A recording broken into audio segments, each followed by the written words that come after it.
तो मेरा माइक को बोले ऐसा तारा नाच है कुंवर भैया DK residential school doctor DK sir ji PK residential school बहुत बहुत पुरस्कार हार्दिक प्रणाम वह भाई रेसिडेंशियल और विभाग भाई स्कूल भाई हमारा कॉले हैं भैया कि एक पछवा से जांग पर के मांस लेकर पछवा काट के ऊपर चढ़ा दिए सुबह सुबह रोज सुनने हम उतना फुहर ना कर एक हफ्ता होता है भाई इनकर की हंसूत बनी जाके इनका बंगला नया बनोले बड़े फूटी पेंट करा और के चमका दे बड़े एकदम अब जानी कि हमारा लगे इहो सूत गइले आई अंडरवियर पहनले ना रहले लुंगी पहनले ले बहुत चिहुक गई रहे लुंगी हम जाने की 15 दिन से नियर वाली हगवनई में हम चीते सुतो रहन आई पर्वत लेके मौका हवा चीते ना सुतो सा पर्वत ना तो पेट गोलिया की कमाल ना सुत रह वाला के हो की लौट जाई पर्वत लेके रह के सटर हटा के बोर बाजार कर लिए जब तो जानी लोग पानी बन गई आ जाने की लुंगी पर उठ के ऊपर चढ़ गए रहे आ तले हम सपना में पड़ जाता 12.5 दिन होत रहे सपना देखता नहीं 11 जिला से जाता नहीं हम बोलिए नाय पर सपना में रहता नहीं कि बीच धार में नाय गोइल भी बाढ़ आइल बा आधी पानी भरता बदली एकदम भेल की बारिश हड़हड़ा के झिसियात रहे वही हम भरी दादा सपना में आप सपना में बेचैन होली बन और जाने की पहले नाई में देखा नहीं कि नीचे से छेद हो पानी आवे लगो हम बेचैनी में बानी अति बेचैनी में नाई महाराज अब अंगे में सुतल बानी अब तो होता नहीं पहले इनकरा नाई में अंगूरी फंसते पानी बंद हो गया आप सपनों में बुझाता धरसा है अंगिला पर ठीक से बंद करो ठीक है और ये नशा अंगूठी सही तो हुलता नहीं पानी दिन में क्या हो गया पहले ही खतर कर रहता हमारी खींच हम ना मारा जाए ना मारा जाए ना मारा जाए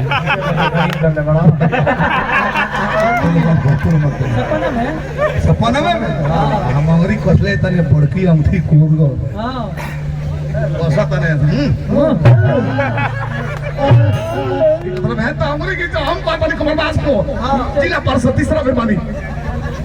ना मारा जाए तो उदास रे पत्र चुप रह तोर नाय माराई कि ना माराई 2-4 बेर अंगुरी और एक पछकवा देबे तो हमर गाड़ी जरूर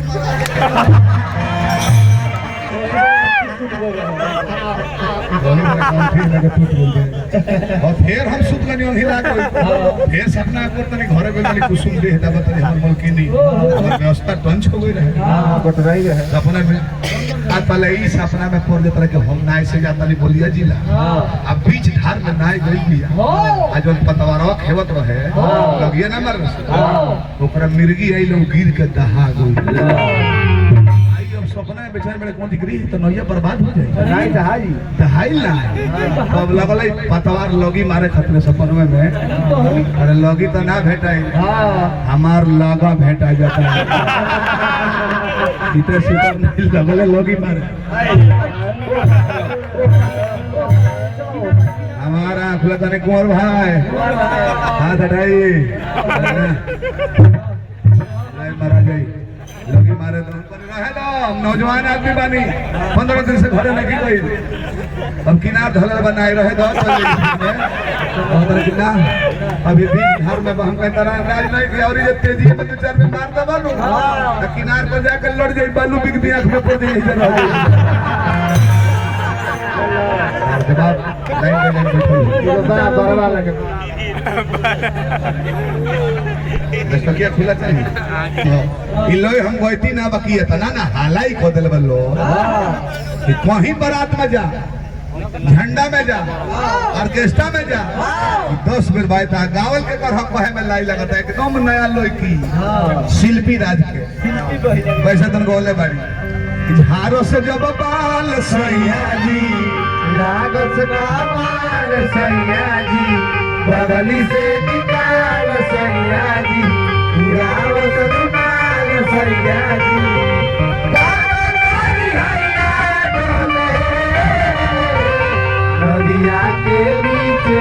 जैसे नैया डोले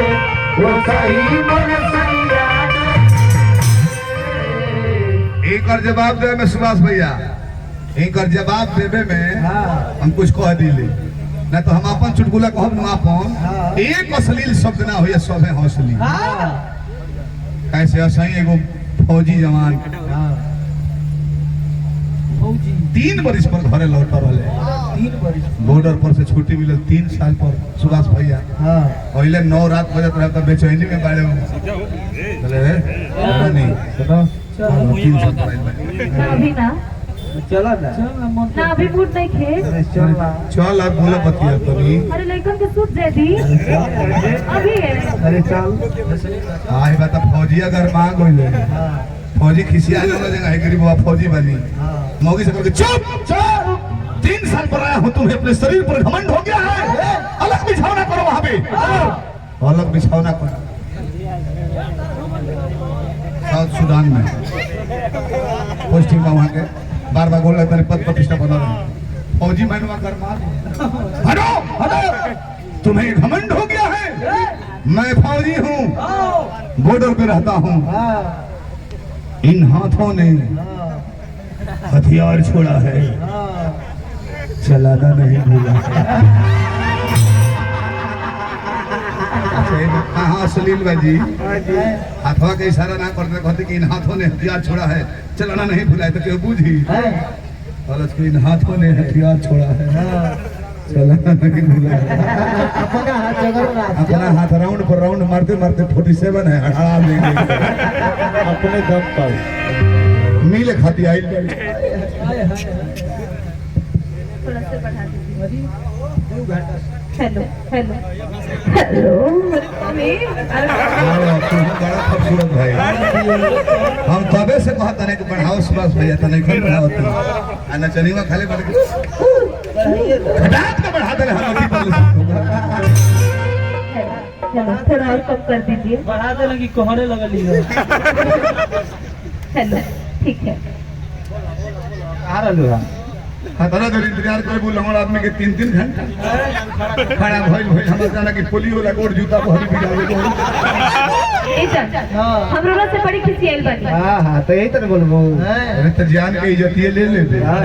जान लोग में बोल जला ना जो मर्द है बड़े हर चला के खेता में से हाँ हम यार बात के ए जान भाई में तो खोला तो जो जान के इज्जत रही लोग के जान को ए जान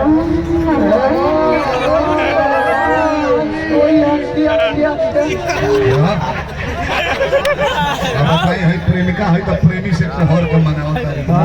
भाई बाबा कितना दर्द में कोहरता मैं तक कि सुहाग रात के दिन विधवा हो गई बड़े लोगों ए जान कितना लय में हमरा कहतर की जान खाली जान जान कहे के हमरे और ताकत आ एगो मेहमान के छाता को तो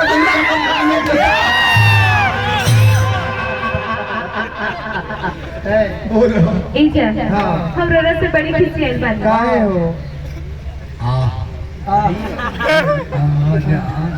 तीन किस्म के होले कैसा कैसा एगो होला घर पर खइले बड़ा हाँ हां पिंटू एक वाह एकर नचनिया पिंकी जानता रही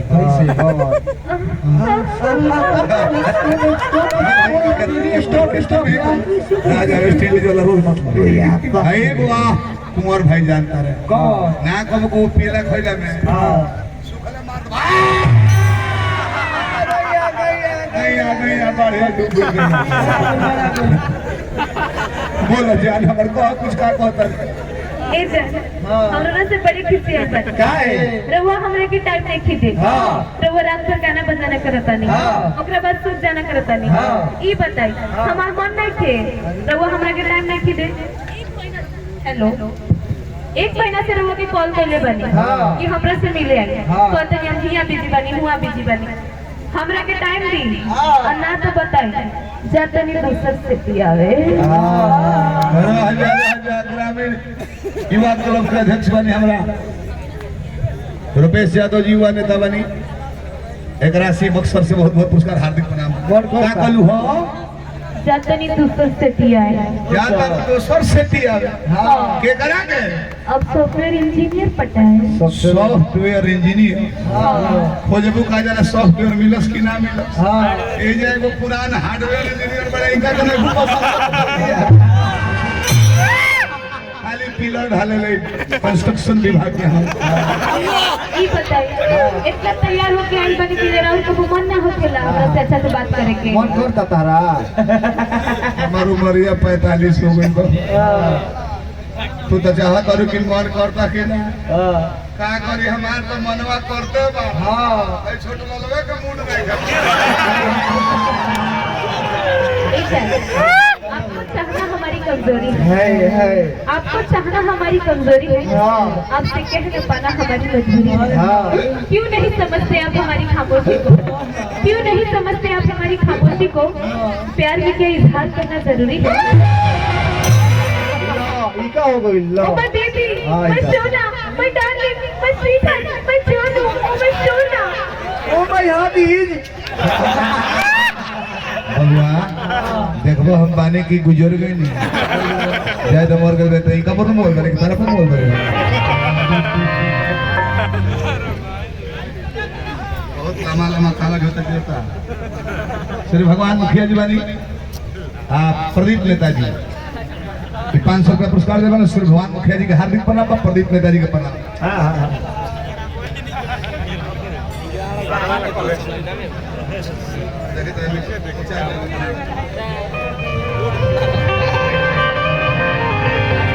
काचे तो मशीन बाड़ू हो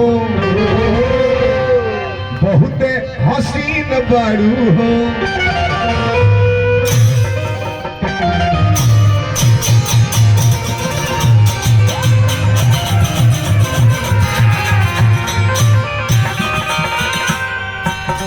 काचे को मशीन बाड़ू हो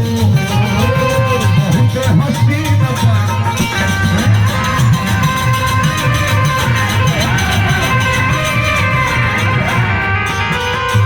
सब काले भी न बाड़ू हो लागत रंगीन बाड़ू हो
कुंवर जी के भगना रहने हम